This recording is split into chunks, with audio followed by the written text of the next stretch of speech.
ETF index mutual funds నేర్చుకుని stock మార్కెట్లో రాణించాలనుకుంటున్నారా? వెంటనే ఈ నెంబర్కి కాల్ చేయండి. Black money in a simple language ఆధారాలు లేని మనీ, అన్అకౌంటెడ్ మనీ, ట్యాక్స్ ఎగ్గొట్టిన మనీ, అక్రమ మార్గాల ద్వారా సంపాదించిన money, corruption, crime, settlements, bribe ఇటువంటి తీసుకున్నప్పుడు వచ్చిన మనీ బ్లాక్ మనీ అంటారు. కొంతమంది తమకున్న ప్రొఫెషన్ రీత్యా విపరీతమైన ఇన్కమ్ క్యాష్ రూపంలో వచ్చినప్పుడు దానికి ట్యాక్స్ కట్టడానికి మనసు ఒప్పక దాన్ని బ్లాక్ మనీగా కన్వర్ట్ చేస్తారు. ఓకే, కొన్ని బిజినెస్లో కూడా బ్లాక్ మనీ ఇన్వాల్వ్ అవుతుంది. కానీ ఎప్పుడైతే పెద్ద మొత్తంలో అది కూడబెడతారో అప్పుడు ప్రాబ్లం స్టార్ట్ అయిపోద్ది. ముందుగా హెల్త్ ప్రాబ్లం స్టార్ట్ అవుతుంది. వెల్త్ వలన వచ్చే హెల్త్ ప్రాబ్లం, బ్లాక్ మనీ ద్వారా వెల్త్ క్రియేట్ చేస్తే దానివల్ల హెల్త్ ప్రాబ్లం వస్తుంది. ఇప్పుడు కరప్షన్ మాట్లాడతాంగా, లంచాలు తీసుకుంటారు అని. అలా తీసుకున్న వ్యక్తి ఆ లంచాన్ని బ్యాంక్ అకౌంట్లో వేయలేడు కదా, ఇంట్లో పెట్టాలి. ఇంట్లో ఎంత పెడతాడు? బియాండ్ పాయింట్ పెట్టలేడు. కొన్ని కట్టలు అయ్యాక దాన్ని ఉంచలేడు, దాన్ని తీసేయాలని ప్రెజర్ వస్తుంది, బ్యాంక్ అకౌంట్లో వేయలేడు కదా. అప్పుడు వాళ్ళకున్న ఒకే ఒక మార్గం ఏంటి చెప్పండి? తీసుకెళ్ళి ఏదో ఒకటి కొనుక్కోవడం. కొనడానికి కూడా ఇప్పుడు చాలా మంది ఇదే ప్రాబ్లం. బ్లాక్ మనీ అంటే ఏం చేయాలి? బ్లాక్ మనీ ఎక్కడి నుంచి వచ్చిందంటే ఈడెప్పుడు అంటే క్యాష్ ని ఏదైనా ఇన్వెస్ట్మెంట్స్ గా మార్చుకోవడం ఎలా అవుతుంది? ఎవరు తీసుకుంటారు? ఇప్పుడు బ్లాక్ మనీతో ఒక కారు కొనగలరా? GST building. ఏ ఆటోమొబైల్ వాడు మీ దగ్గర కారుకి క్యాష్ తీసుకోడు. ఈ విషయం మనకు తెలియదు. వచ్చిన నుంచి ముందు రాని ఏదో ఒకటి చేద్దాం అనుకుంటున్నారు. వచ్చాక కొనగలుగుతారా car? You can't buy a car with cash. అదేంటి సార్? స్కూల్ ఫీజు కట్టలేరు. Schools are not accepting cash. కట్టలేమా సార్ అంటే కట్టలేరు. అరే కారు కొనలేను, స్కూల్ ఫీజు కట్టలేను, మరి ఏం చేయాలి సార్? క్యాష్ చెప్పు, ఏం చేస్తాం? ఏం చేయలేమా సార్? అర్థం కాకుండా చాలామందికి అసలు ప్రమేయం లేకుండా వాళ్ళు ట్యాక్స్ కట్టిన మనీని బ్లాక్గా కన్వర్ట్ చేస్తున్నారు. కొంతమందికి తప్పనిసరి, వాళ్ళ విషయంలో మనం ఏం చేయలేము.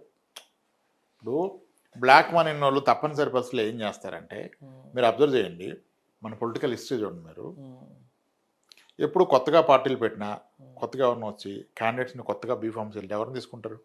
మీరు అబ్జర్వ్ చేస్తే బాగా వెల్ సెటిల్డ్ అయిన వాళ్ళని, బాగా డబ్బు ఖర్చు పెట్టగలిగి ఇటువంటి వాళ్ళని. డబ్బు ఎవరు ఖర్చు పెట్టగలుగుతారు? బాగా పెద్ద పెద్ద పారిశ్రామికవేత్తలు, పెద్ద పెద్ద కాంట్రాక్టర్లు, ఇటువంటి మీరు అబ్జర్వ్ చేస్తే చాలా పార్టీలు కొత్తగా పుట్టొచ్చినప్పుడు ఎక్కువగా డాక్టర్స్ని పెట్టారు బీఫామ్స్. డాక్టర్స్కి ఉన్న అడ్వాంటేజ్ ఏంటంటే నిర్విరామం కష్టపడతారు కదా. అంటే ఆయన రెస్ట్ తీసుకున్న గ్యాప్ ఎవరు కదా. మండల హెడ్ క్వార్టర్లో ఒక డాక్టర్ ఉంటే ఎంతమంది ప్రాణం నిలబెట్టాలి? ఈ ప్రాసెస్లో డబ్బులు వస్తూనే ఉంటాయి కదా. చాలా రీజనబుల్ కాస్ట్ తీసుకున్నా హ్యూజ్ మనీ వస్తుంది. ఆ మనీ అంతా ఎక్కడ పెడతాడు? బ్యాంక్లో వేసి ట్యాక్స్ కడతాడా?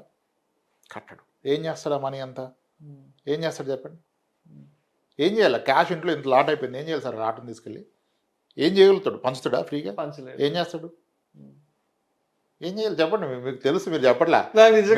చెప్పకూడదని ఆలోచిస్తున్నారు మీరు. చెప్పకూడదని కాదు, నాకు అసలు ఎవరికి క్యాష్ పెరిగినా తీసుకెళ్ళి ల్యాండ్ కొనాలి, ఇంక వేరే ఆప్షన్ లేదు. అంటే నేను ఇంతకు చెప్పాను కదా, ఇన్వెస్ట్మెంట్స్ లో కన్వర్ట్ చేసుకోవచ్చు. ఇన్వెస్ట్మెంట్స్ 100 రకాలు ఉన్నాయి. ఇప్పుడు మీ దగ్గర క్యాష్ ఉంటే కొనగలిగింది స్థలం ఒక్కటే. అదొక్కటే. మీరు ఎకరం 60 లక్షలకు కొంటే రిజిస్ట్రేషన్లో 3 లక్షలు 4 లక్షలు అవుద్ది.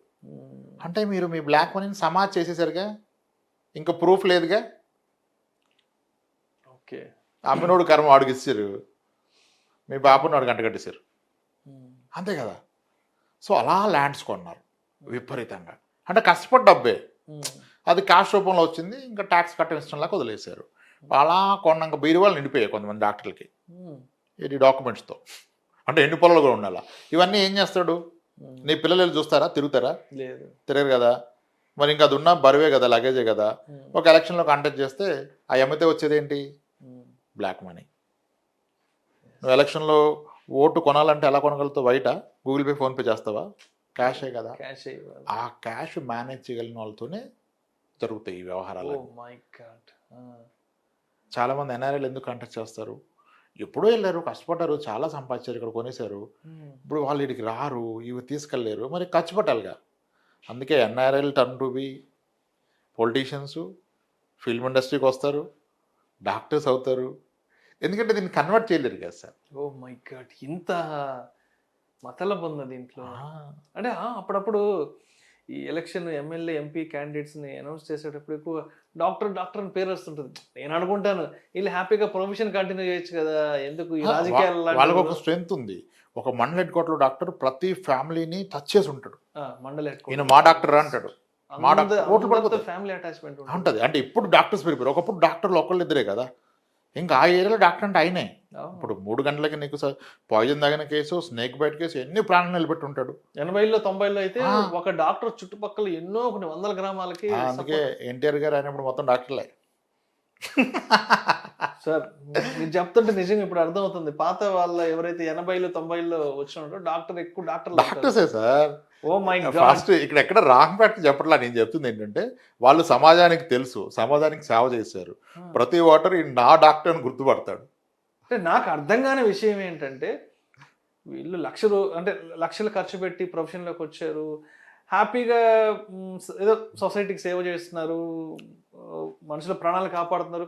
ఎందుకు అంత పీస్ఫుల్గా ఉండే జాబ్ వదిలేసుకుని ఈ రాజకీయాల్లోకి రావడం ఎందుకు? వాళ్ళ చేత వీళ్ళ చేత రాళ్ళు వేయించుకోవడం ఎందుకు? గుడ్డగాల్చి పైన వేయించుకోవడం ఎందుకు?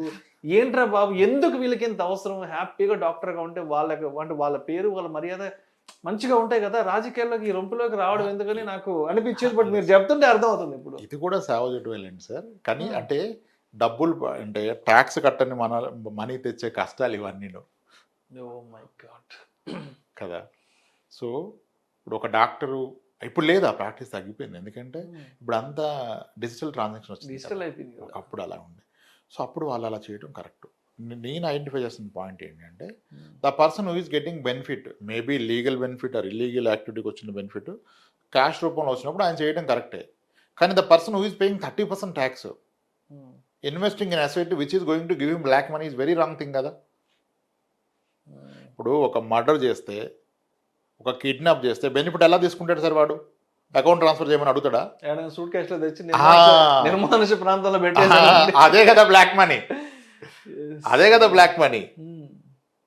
సో ఆ మనీని మనం ఎందుకు టచ్ చేయాలి అనేది నా పాయింట్. తప్పనిసరి చేసే వాళ్ళది అది వేరే స్టోరీ, వాళ్ళకి తెలుసు ప్రొసీజర్ అంతా. చాలా ఉన్నాయి. అగ్రికల్చర్ ఇన్కమ్ ద్వారా వైట్గా కన్వర్ట్ చేయొచ్చు, కొన్ని బిజినెస్లు పెట్టి చేయొచ్చు. కొంతమంది చేస్తారు, ఒక రెస్టారెంట్ పెడతారు, ఆడ కస్టమర్ ఎవడు రాడు, రోజు ఇన్ని ప్లేట్లు అమ్మినట్టుగా వేసుకొని అదంతా మెల్లిగా రోజుకి ఇంత కౌంటర్ వేసుకొని దానికి ట్యాక్స్ జిఎస్టీలు గట్టి చేసుకోవచ్చు. షెల్ కంపెనీస్ అంటే అవే సార్. షెల్ కంపెనీస్ రెగ్యులర్ గా వార్తల్లో ఏంటంటే అక్కడ ఏముండదు,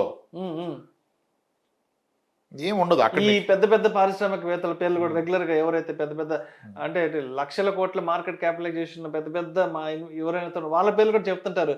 వీళ్ళ ఫ్యామిలీకి సంబంధించిన షెల్ కంపెనీస్ ఉన్నాయి, దానివల్ల ఇవాళ వీళ్ళ పేరు బయటకు వచ్చింది. Simple sir. ఇప్పుడు ఒక రెస్టారెంట్ పెట్టినట్టుగా చూపించారు. రెస్టారెంట్కి ఎవరు రావట్లా, రెంట్ కడుతున్నారు. రోజు రెస్టారెంట్ 200 మంది వచ్చి తిన్నారు, తలా 1500 బిల్ చేశారు. రోజుకు 4 లక్షలు వేస్తే క్యాష్ తీసుకెళ్ళి బ్యాంక్లో డిపాజిట్ చేస్తారు. అడుగుతారు కదా బ్యాంకర్ ఎక్కడంటే restaurant business. Very interesting facts అసలు మీరు చెప్తుంటే అర్థమవుతుంది. రోడ్డు మీద సరదాగా ఎప్పుడైనా జూబ్లీ హిల్స్, బంజారా హిల్స్ అనుకుంటే ఏంట్రా ఇంత పెద్ద షోరూమ్ పెట్టారు, జనాలు ఎవరు రారు, కూర్చొని ఈగలు తోలుకుంటా ఉన్నారు, వీళ్ళు ఈ రెంట్లు ఎట్ట కట్టుకుంటారు, వీళ్ళ మెయింటెనెన్స్ ఏంది, స్టాఫ్కి ఏం జీతాలు ఇస్తారు, ఎప్పుడు నీట్గా అద్దాలు చూసి అలా పెట్టుకో ఉంటారే అని నేను మా వైఫ్ బైక్ మీద వెళ్తుంటే మాట్లాడుకుంటుంటాం. మా వైఫ్ అడుగుతుంటుంది, ఏంటంటే వీళ్ళు ఇంత పెద్ద ఏదో షోరూమ్ సంథింగ్ ఏదో పెట్టారు, ఏం అసలు మనుషులు వస్తున్నట్టు పోతున్నట్టు కూడా ఉండదు ఏంటంటే. కాదు సార్, ఇదొక మార్గం. అగ్రికల్చర్ ఇన్కమ్ ఇది నాన్ టాక్సిబుల్ కదా. Non taxable.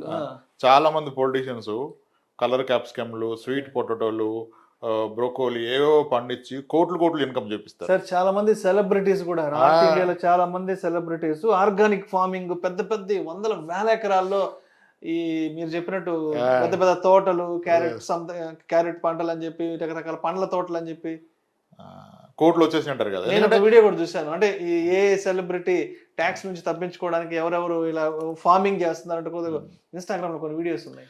Agriculture income non taxable కాబట్టి ఓకే. చాలా మంది పంజాబ్ లో అటువైపు బెంచ్ తిరుగుతారు కానీ ట్యాక్స్లు పే చేయరు. అంత అగ్రికల్చర్ ఇన్కమ్ కదా. వెరీ రిచ్ ఫార్మర్స్ ఉంటారు కొన్ని స్టేట్స్ లో.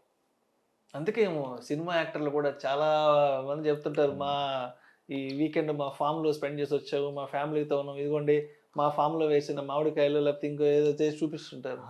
అంటే అవుట్ ఆఫ్ ప్యాషన్ చేసే వాళ్ళు ఉంటారు కానీ అదొక మార్గం. అయితే ఇప్పుడు నా మార్గాలు చెప్పే ప్రయత్నం చేయట్లేదు. అసలు నువ్వే ట్యాక్స్ పే చేస్తున్నావని బ్లాక్గా ఎందుకు కన్వర్ట్ చేస్తున్నావు అనేది నా క్వశ్చన్.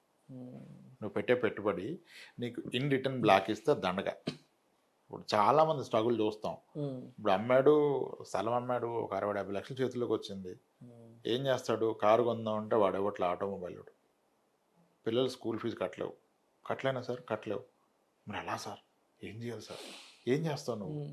సార్ ఇల్లు కొందామంటే అదేంటి సార్ క్యాష్ తీసుకోవట్లేదు. మేజర్ బిల్డర్ ఎవరు తీసుకోడు క్యాష్, అంతా జిఎస్టీ బిల్లింగ్. ఇప్పుడు మేజర్ బిల్డరు లిస్టెడ్ కంపెనీస్ మీరు వెళ్తే తీసుకోరు. ఎవరన్నా తీసుకున్నారంటే మీరు ఆలోచించాలా.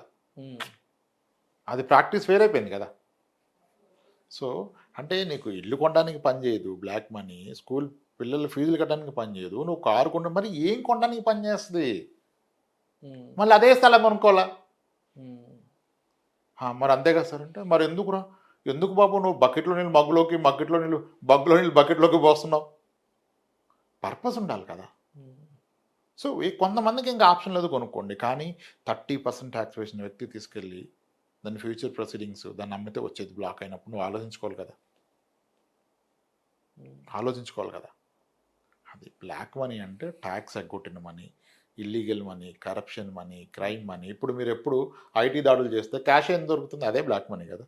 బంగారం దొరుకుతుంది, అది బ్లాక్ మనీ. కేసులో పట్టుకున్నాం, లేదంటే పైప్ లైన్స్లో కొంతమంది దాచిపెట్టారు.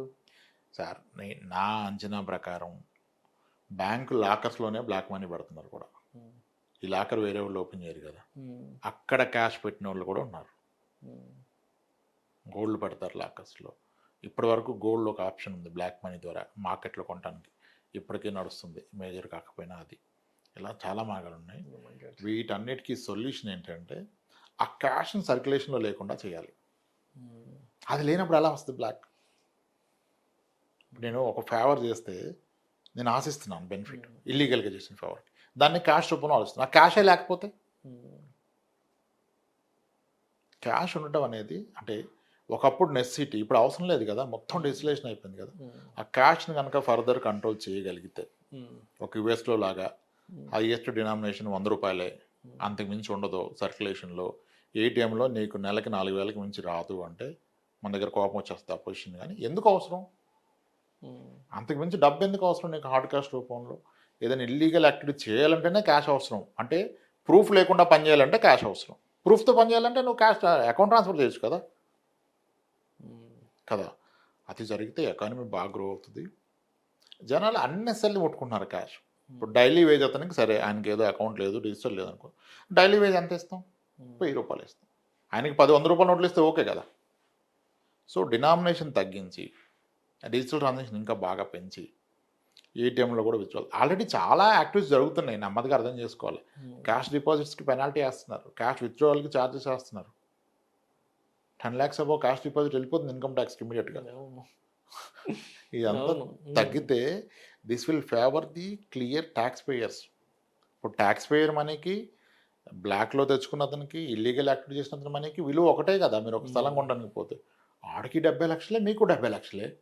కానీ యాక్చువల్గా ఈ 70 లక్షలు అంటే నువ్వు 1 కోటి రూపాయలకు పని చేస్తే కదా 70 లక్షలు వచ్చింది. అప్పుడు నువ్వు సేమ్ రేట్ కొన్నట్టు అవ్వదు, నువ్వు buying it for higher price. రేపు మళ్ళీ ఇంటర్ నువ్వు అమ్మితే నీకు మళ్ళీ బ్లాక్ వస్తుంది, దాన్ని నువ్వు వాడుకోలేవు, అతను వాడుకుంటాడు. ఆల్రెడీ కరప్షన్, క్రైమ్ బ్యాక్గ్రౌండ్ ఉన్న సెటిల్మెంట్ ఉన్న అతను, ఆయన అయ్యో యాక్టివిటీస్ కదా, ఆయనకి ఆ మనీయే కావాలి. దీన్ని వ్యవస్థలు అర్థం చేసుకోవాలి. చేసుకొని మనం దూరంగా ఉండగలను, దూరంగా ఉంటాం బెస్ట్. ఇప్పుడు ఒక అన్రిజిస్టర్డ్ చిట్ వేస్తాడు, అన్రిజిస్టర్డ్ చిట్ ఫస్ట్ దానిలో రిస్క్ ఉంది. అందరు మంచోళ్ళు, చెడ్డోడు ఎవరు లేడు. ఆర్గనైజర్కి ఏమన్నా ప్రాబ్లం వస్తే ఆయనకి ఏమన్నా కొడితే నీకు అది కొడతాడు, ఆయనకి హెల్త్ ప్రాబ్లం వస్తే ఎవరు లేడు, ఆయన పోతే నీకు డబ్బులు రావు కదా. అసలు ఎందుకు వేస్తున్నావు నువ్వు? మళ్ళీ ఆ రిటర్న్ నీకు క్యాష్ ఇస్తాడు, క్యాష్ ఏం చేస్తావు? ఏమీ చేయలేడు కాబట్టి స్థలంగా ఉంటాడు, అదొక ప్రాబ్లం. సో అసలు ఆ ట్రాప్లోకి వెళ్ళొద్దు. మీ మనీని అకౌంట్ ద్వారా మేనేజ్ చేయండి, so that you will participate in economy. ఇప్పుడు మీ పాకెట్లో కనుక 10,000 ఉంటే అది పూర్తి మీ ఆధీనంలో ఉంది. మీరు దాన్ని తగలెట్టవచ్చు, కిందెట్టు తొక్కొచ్చు, భూమిలో పాత పెట్టి అడిగి పని కాకుండా చేయొచ్చు. అదే 10,000 మీరు బ్యాంకులో పెడితే banker will give it someone as loan. ఆడెవరికి ఇస్తాడు సార్? రొటేషన్ అవుతుంది, ఎకానమీలో రొటేషన్ అవుతుంది కదా. 10 times వాడుకోవచ్చు బ్యాంక్లో ఉన్న లక్ష్యం. మీ పాకెట్లో ఉన్న లక్ష్యం మీ ఆధీనంలో ఉంటుంది, పార్టిసిపేట్ చేయదు. That's where problem is. అంటే slowly economy is moving towards that. చాలా యాక్షన్ తీసుకున్నారు, చాలా యాక్షన్ జరిగినాయి బ్యాక్ అండ్లో స్లోగా. ఒకప్పుడు మోడీ గారు ఒక స్టేట్మెంట్ ఇచ్చారు, ఇండియాలో ఇన్కమ్ ట్యాక్స్ పేయర్స్ కన్నా ఫారెన్ ట్రావెల్ చేసే వాళ్ళు ఎక్కువ మంది ఉన్నారని. ఇప్పుడు ఆ ఫారెన్ ట్రావెల్ అన్నింటి మీద టీడీఎస్ పెట్టి సపరేట్ ఇన్కమ్ ట్యాక్స్ సెక్షన్ పట్టుకొస్తారు, మొత్తం క్యాప్చర్ చేశారు. నెమ్మదిగా జరుగుతుంది. బట్ మనకు అవసరం లేనప్పుడు we should not get into the trap. Those who need it, who are playing with it, వాళ్ళ బిజినెస్ నేచర్ అది, వాళ్ళు చేసుకోవచ్చు. బట్ ఒక ట్యాక్స్ పేయర్ పెట్టే ప్రతి పెట్టుబడికి ఒక మాట ఆలోచించాలి, ఇంటర్న్ ఇది నాకు ఎలా వస్తుంది, is it coming as a pure white or something hot cash inordinate. ఇప్పుడు హాట్ క్యాష్ వాడుకునే అవకాశం ఉందా నీకు? లేదు. Then avoid it. Yes sir, simple. అంటే మధ్యతరగతులకు ఎందుకంటే ఎందుకు సార్, మనకెందుకు స్విస్ బ్యాంక్ అకౌంట్ ఎలా ఓపెన్ చేయాలి, నెంబర్డ్ స్విస్ బ్యాంక్ అకౌంట్ ఎలా తీసుకోవాలి, ఉంటాయి స్విస్ బ్యాంక్లో నెంబర్డ్ అకౌంట్ అని. There will be not be name ఉండదు, ఓన్లీ నెంబర్ ఉంటుంది. అక్కడ ఎంప్లాయ్ కూడా ఎవడో తెలియదు అకౌంట్ ఎవడదు. అవన్నీ హై అండ్ హై మనం ఏం చేయలేము, మనకేమో వాటి గురించి వాడతారు, అవన్నీ మనకెందుకు స్థాయిలో. ఎస్ సార్, రైట్ అండి, thank you so much Ramprasad గారు. రైట్ అండి. ఎప్పుడు పేపర్లో చదివే, వార్తల్లో వచ్చే ఈ బ్లాక్ మనీ ఏదైతే ఉందో ఈ అంశానికి సంబంధించిన ఒక చక్కటి విశ్లేషణను అందజేశారు. Thank you so much sir. కేవలం బ్లాక్ మనీ అంటే ఏంటో తెలుసుకోవడము, అంత దూరం మన లాంటి వాళ్ళు ఎవరు వెళ్లకుండా ఉండకూడదు, అంటే అంతవరకు ఎవరు వెళ్ళకూడదు అనే దాని గురించి అనాలిసిస్ మాత్రమే. Thank you so much sir. Right, thanks. Suman టీవీలో మీ పర్సనల్ అండ్ బిజినెస్ ప్రమోషన్స్ కోసం కింది నెంబర్కి కాంటాక్ట్ చేయండి.